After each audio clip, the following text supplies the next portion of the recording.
vous allez bien. On se retrouve aujourd'hui pour une nouvelle vidéo qui sera une story time.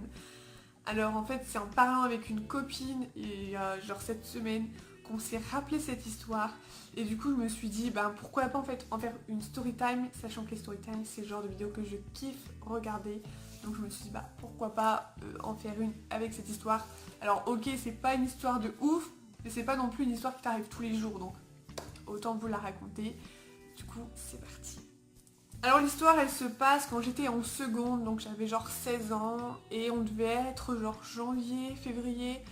Je pense genre février parce que j'étais déjà avec Corentin, enfin genre c'était le début que j'étais avec Corentin. Ça devait être un vendredi, enfin non, en fait je suis sûre que c'était un vendredi, genre 15h30, je finis les cours, du coup je monte dans le bus roule, donc j'étais avec une copine de classe, le bus roule machin, et là on arrive en fait à la gare de la ville, là où se trouvait mon lycée en fait, et là il y a toujours une blindée de monde. Alors déjà que le bus il était blindé genre avec ma copine, genre c'était trop une fierté qu'on ait trouvé au moins une barre où se tenir, parce que ce bus là c'est une horreur totale niveau du monde. Et là il y a une blindée de monde à la gare qui monte, dont 5 gars en fait. Genre ils arrivent, ils avaient mis leurs écharpes comme ça, genre accrochées, on pouvait voir que leurs yeux. Et genre ils montent et tout. Et c'est pas, ça va faire grave cliché ce que je vais dire, mais c'est le genre de gars, c'est la genre de bande en fait qui monte dans le bus et qui va dans le fond du bus, tu sais. Mais là en fait non, ils se sont mis au milieu du coup près de ma copine et moi notamment. Et en fait ils ont commencé à faire chier leur monde et tout. Voilà. Donc le bus redémarre et voilà, ils nous font chier. Donc moi à ce moment-là, genre j'étais sur mon téléphone, vous savez.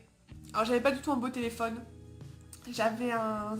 Merde, comment c'était, un Alcatel, genre le gros téléphone avec toutes les touches à genre AZERTY. Et genre j'étais dessus machin. Et en fait l'un des gars, je veux dire le gars principal, je vais l'appeler parce que c'est lui qui m'a fait le plus chier du début à la fin, vous comprendrez. Genre j'étais comme ça et en fait il commence à prendre mon téléphone comme ça, donc il aurait voulu me le voler. Il aurait eu dès le départ mon téléphone, hein, qu'on se le dise. Mais là pour le coup non, en fait c'était vraiment pour dire de me faire chier. Du coup je commence à être... sur le coup je suis agacée.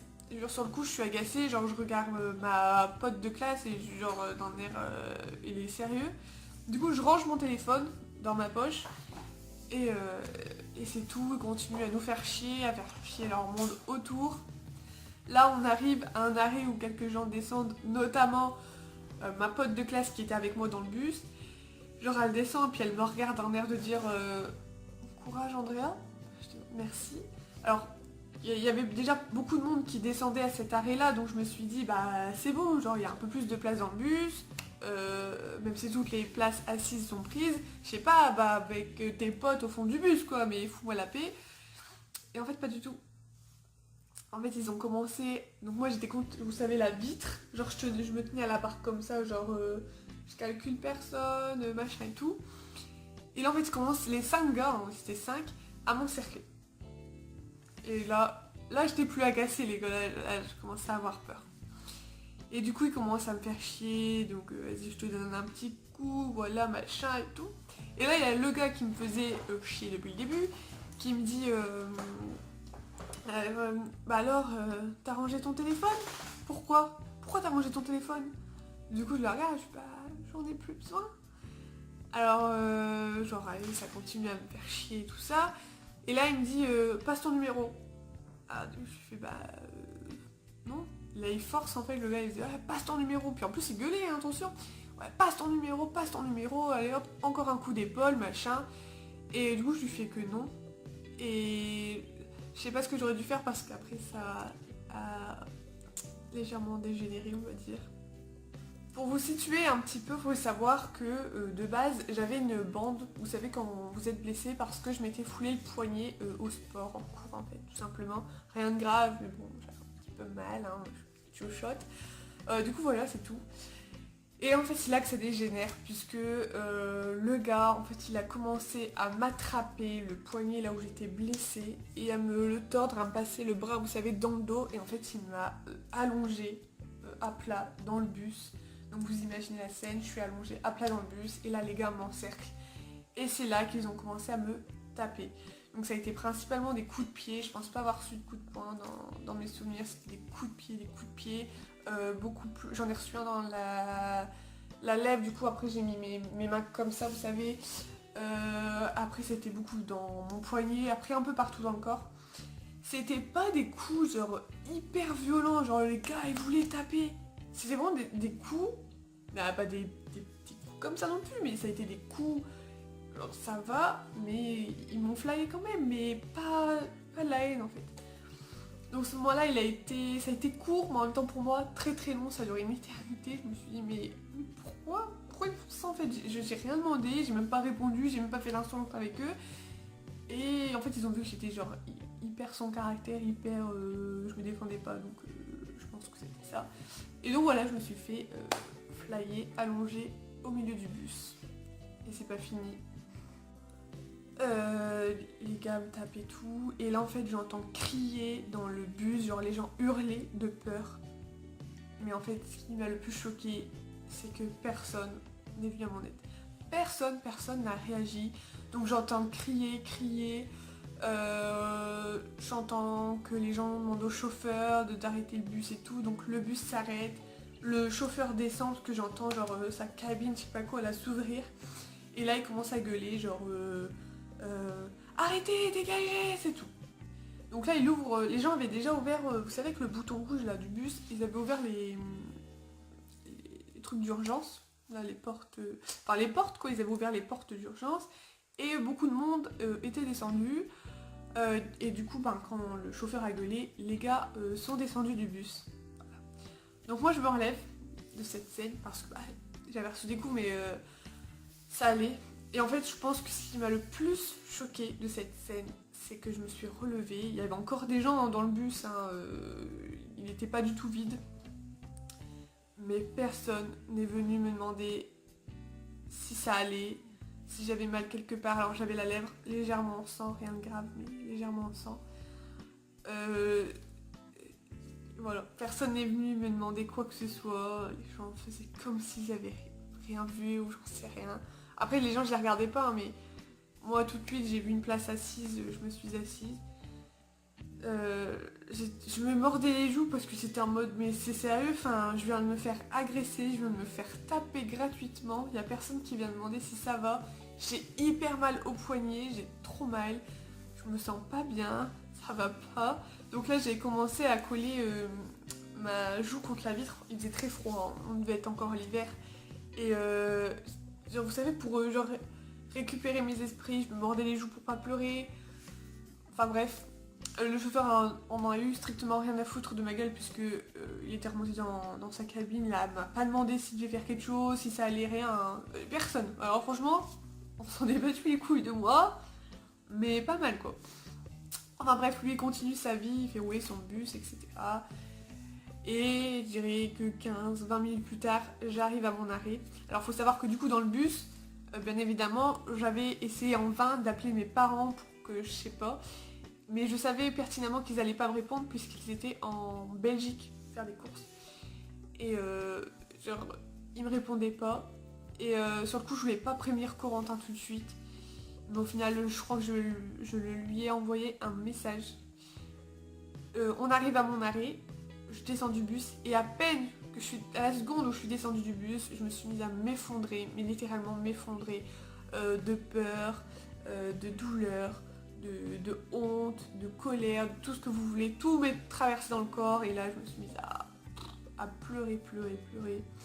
Du coup je rentre chez moi, la petite lèvre en sang, je dis ça, j'insiste sur la lèvre alors que j'ai rien vu, enfin rien de grave, mais parce que je revois la scène en fait où je rechignais, que j'étais là alors que j'étais en train de souffrir de mon poignet, j'avais trop mal, mais je savais pas pourquoi je pleurais, je savais pas. Donc je rentre et en rentrant chez moi, il y a Corentin qui m'appelle, je lui explique un peu ce qui s'est passé, mais pas... Genre je me retenais encore un peu de pleurer là au moment où j'étais au téléphone parce que je voulais clairement pas l'inquiéter en fait. Mais en même temps je voulais lui dire, mes parents, il y avait personne qui m'était venu en aide, mes parents ils étaient pas là sur le coup, il fallait que j'en parle à quelqu'un là parce que j'étais encore un peu sous le choc. Donc j'explique à Corentin ce qui s'est passé et tout, et c'est tout. Là, je récupère chez moi, je me calme, ça va un peu mieux. Mes parents rentrent, ils avaient vu les appels, ils me disent bah qu'est-ce qui se passe et tout, ça va. Du coup, je leur explique calmement ce qui s'est passé parce que je voulais vraiment pas les inquiéter. Mes parents sont... Enfin, même mon père et... Ma mère est protectrice et mon père l'était aussi. Et du coup, bah eux tout de suite, c'est on va à la police, on va porter plainte, etc. Et moi sur le coup, j'étais en mode non, non, non, je veux pas porter plainte, les gars, c'est sûr, s'ils étaient près de mon lycée, c'est que je vais les revoir, ils vont savoir que c'est moi, je vais me faire tuer, je vais me faire retaper, je me suis fait 36 millions de films dans la tête, les gars, c'était un truc de malade. Genre, je voulais pas du tout porter plainte, et mes parents ont quand même décidé de m'emmener aux urgences parce que j'avais sacrément mal au poignet. Enfin, c'est vraiment pour mon poignet que j'y allais principalement, et pour voir si j'avais pas d'autres blessures.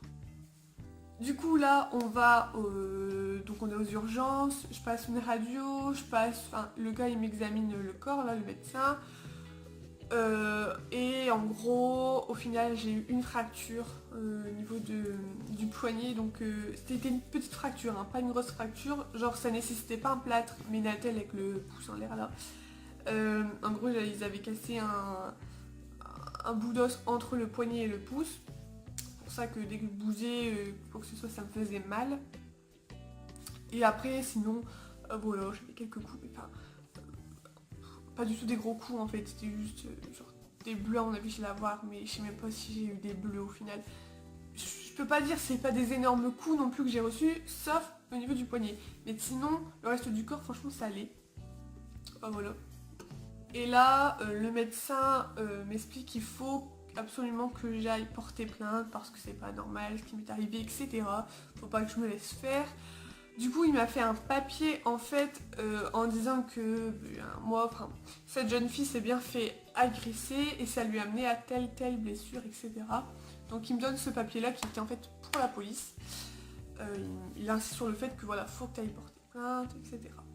Du coup, ni une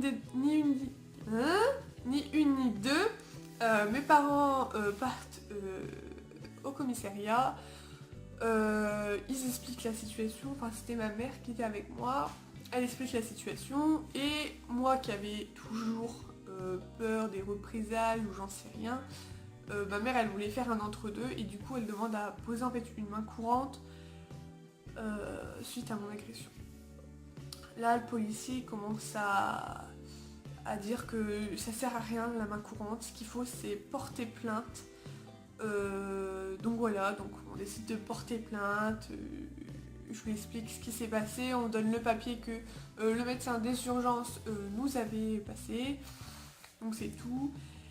Et là il dit que, donc il m'a demandé en gros de les décrire, mais c'était assez compliqué au niveau du visage, puisque comme je vous avais expliqué, ils avaient leurs écharpes comme ça, donc oui j'ai décrit les vêtements, les cheveux, les yeux, mais c'est tout. Je pouvais pas aller plus loin non plus au niveau du visage. Donc ce qu'il a trouvé comme solution c'était, je peux pas dire le nom du réseau du bus, bah, le réseau de bus en fait, de les contacter pour qu'on récupère en fait les vidéos de surveillance du bus pour avoir les images des gars en fait et de l'agression à côté. Donc nous on va à ce fameux réseau de bus quelques jours plus tard ou le lendemain à mon avis, puisque là on était le soir hein, du coup. Et là c'était pas mal aussi hein, faut dire. Donc quelques jours plus tard du coup j'étais à ce fameux réseau de bus pour demander ces fameuses vidéos. Donc à mon avis on devait avoir un papier de la police, donc ils nous disent ok on va rechercher. Et là on a eu deux excuses, deux versions hein, bien évidemment. On a eu le droit à elles fonctionnent pas et après on les a perdues. Donc quoi qu'il en soit, ces vidéos là ne sont jamais apparues. Jamais. Merci. Donc c'est cette bande de garçons qui m'ont tapé gratuitement, bien que ce soit pas une énorme agression non plus, mais c'est pas anodin non plus ce qui m'est arrivé. Ils seront jamais punis en fait pour m'avoir tapé gratuitement. Et si je devais donner une morale à cette histoire, c'est que si vous voyez quelqu'un en difficulté, agissez. Je dis pas d'agir genre en allant les taper non plus, mais au moins d'appeler la police ou quoi, ou quand cette personne se retrouve seule, d'aller lui demander si ça va, si elle est pas blessée, si rien, mais d'agir quoi. Parce que là je me suis vraiment, mais tellement sentie seule au monde, mais je vous jure c'était affreux. Voilà, c'est horrible. Donc surtout si vous voyez quelque chose d'anormal, quelqu'un en difficulté, allez la voir, agissez, c'est très important. Aujourd'hui, je suis pas du tout traumatisée de cette histoire. Hein.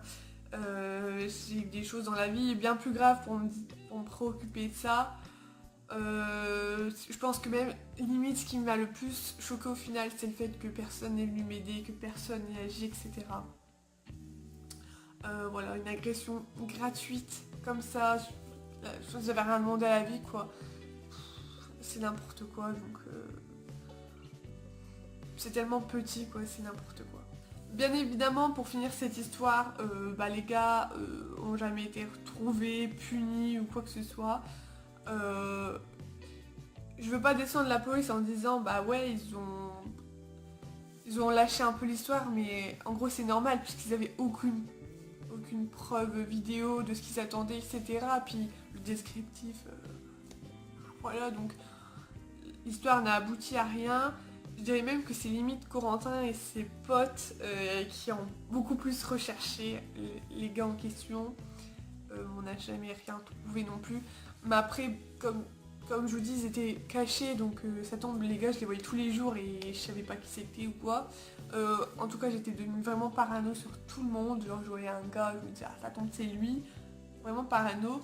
Pendant 2 semaines, je montais dans le bus, la boule au ventre. Bon, après bon, c'était tout, hein. C'était fini. Enfin voilà, petite histoire du coup pas très joyeuse, mais voilà. Du coup ma story time est terminée. J'espère quand même que l'histoire vous aura plu. Bon, c'est pas une histoire de ouf non plus, mais c'est pas une histoire de tous les jours. Du coup j'espère que l'histoire vous aura plu, que la vidéo vous aura plu, et du coup je vous dis à très vite pour une nouvelle vidéo.